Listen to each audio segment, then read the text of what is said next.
ನಾನು 7 ತಿಂಗಳು ಹಿಂದೆ ಇವ್ರನ್ನ ಮದುವೆ ಆಗಿದ್ದಿದ್ದು. ನಮ್ಮ ಮನೆಯವ್ರದ್ದು ಥ್ರೆಟ್ ಇದೆ. ಹೆಂಗೆ ಅಂದರೆ ಆ ಹುಡುಗಿ ಬೇಡ, ಆ ಹುಡುಗಿ ಅಂಥವಳು ಇಂಥವಳು ಅಂತ ಇದು ಮಾಡ್ತಾಯಿದ್ದಾರೆ. ಅವಳು ಏನು ಅಂತ ನನಗೆ ಚೆನ್ನಾಗಿ ಗೊತ್ತು. ಆ ಹುಡುಗಿ ಯಾವ ಥರ ಅಂತಲೂ ನನಗೆ ಗೊತ್ತು. ನಾನು ಒಪ್ಪಿ ನನ್ನ ಸ್ವ ಇಚ್ಛೆಯಿಂದ ನಾನು ಆ ಹುಡುಗಿನ ಮದುವೆ ಆಗಿರೋದು, ಸರಿನಾ. ಈಗ ನಮ್ಮ ಮನೆಯವರು ನನ್ನ ವಿರುದ್ಧ ಬಂದು ಕೊಲೆ ಮಾಡ್ತೀನಿ ಆ ಥರ ಈ ಥರ ಅಂತ ಹೇಳ್ಬಿಟ್ಟು ಯಾರ್ಯಾರನೋ ಕರ್ಕೊಂಬಂದು ಎದುರಿಸ್ತಾ ಇದ್ದಾರೆ. ಅಂದರೆ ಯಾವುದೋ ಲೇಡೀಸ್ ಅಂತೆ, ಅವರು ಲೇಡೀಸು ತಿರ್ಗಾ ನಮ್ಮ ಅತ್ತೆ ಮಾವನವ್ರನ್ನೆಲ್ಲ ಹಿಡ್ಕೊಂಡು ಚೆನ್ನಾಗಿ ಹೊಡೆದಿದ್ದಾರೆ ಮನೆಗೆ ಹೋಗಿ.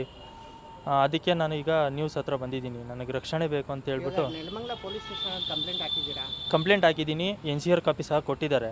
ಬಟ್ ಅವು FIR ಮಾಡ್ಕೊಳಲ್ಲ ಅಂತ ಹೇಳ್ತಾ ಇದ್ದಾರೆ. ಈ ಮ್ಯಾಟ್ರಿಗೆಲ್ಲ FIR ಮಾಡ್ಕೊಳಲ್ಲ, ಅವ್ರಿಗವರು ಕಾಂಪ್ರೂವ್ ಮಾಡ್ಕೊಬೇಕು, ಅವ್ರವ್ರು ಮಾತಾಡ್ಕೊಬೇಕು ಅಂತ ಹೇಳ್ತಾ ಇದ್ದಾರೆ.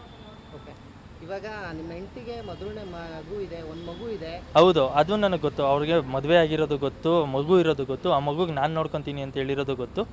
ನಾನು ಒಪ್ಪಿ ನಾನು ಅದಕ್ಕೆ ಅವ್ರನ್ನ ಮದುವೆ ಆಗಿರೋದು. ಡಿವೋರ್ಸ್ ಆಗಿರ್ಲಿಲ್ವಲ್ಲ ಫಸ್ಟ್ನೇ ಗಂಡ? ಹೌದು, ಆಗಿರಲಿಲ್ಲ. ಅವನಿಗೆ ಹೇಳಿಕೆ ಕೊಟ್ಟಿದ್ದಾನೆ.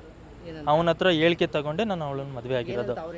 ನಿಮ್ಮ ಜೀವನ ನಿಮ್ಮದು ಅಂತ ಹೇಳ್ಬಿಟ್ಟು ಅವ್ರು ಹೇಳಿಕೆ ಕೊಟ್ಟಿದ್ದಾನೆ, ನನ್ನ ಮುಂದೆ ಹೇಳಿಕೆ ಕೊಟ್ಟಿದ್ದಾನೆ ಅವನು. ಡಿವೋರ್ಸ್ ಅಪ್ಲೈ ಮಾಡಿ? ಅಪ್ಲೈ ಮಾಡಿದ್ದಾನೆ, ಅಪ್ಲೈ ಮಾಡಿದ್ದಾರೆ. ಅದು ಆರ್ಡ್ರ್ ಆಗಿದೆ.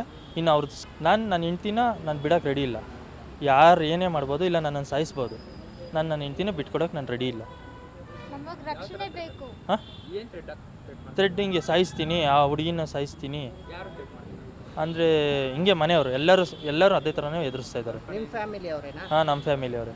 ಇವಾಗ ಎಲ್ಲಿ ವಾಸ ಇರೋದು ನೀವು? ನಾನು ನೆಲಮಂಗಲದಲ್ಲಿದ್ದೀನಿ. ಎಷ್ಟು ದಿನ ಆಯಿತು ಮದುವೆ ಆಗಿ? ನಾನು ಮದುವೆ ಆಗಿ 8 ತಿಂಗಳಾಯಿತು. 8 ತಿಂಗಳಿಂದ ಯಾವಾಗ ಇದೆಲ್ಲ ಸ್ಟಾರ್ಟ್ ಆಗಿತ್ತು? 8 ತಿಂಗಳಿಂದನೇ ಅಂದರೆ ಮುಂಚೆ ಆಗಿತ್ತು. ನಾನು ಮದುವೆ ಆಗೋಕ್ಕೆ ಮುಂಚೆನೇ ನನ್ನನ್ನು 20 ಜನ ಹುಡುಗನ ಕಳಿಸಿ ಒಡಿಸಿ ಮನೆಗೆ ನಮ್ಮ ತಂದೆ ತಾಯಿಯವರೇ. ಅದಾದಮೇಲೆ ತಗೊಂಡೋಗಿ ರಿಯಾಬ್ಗೆ ಹಾಕಿದ್ರು. 1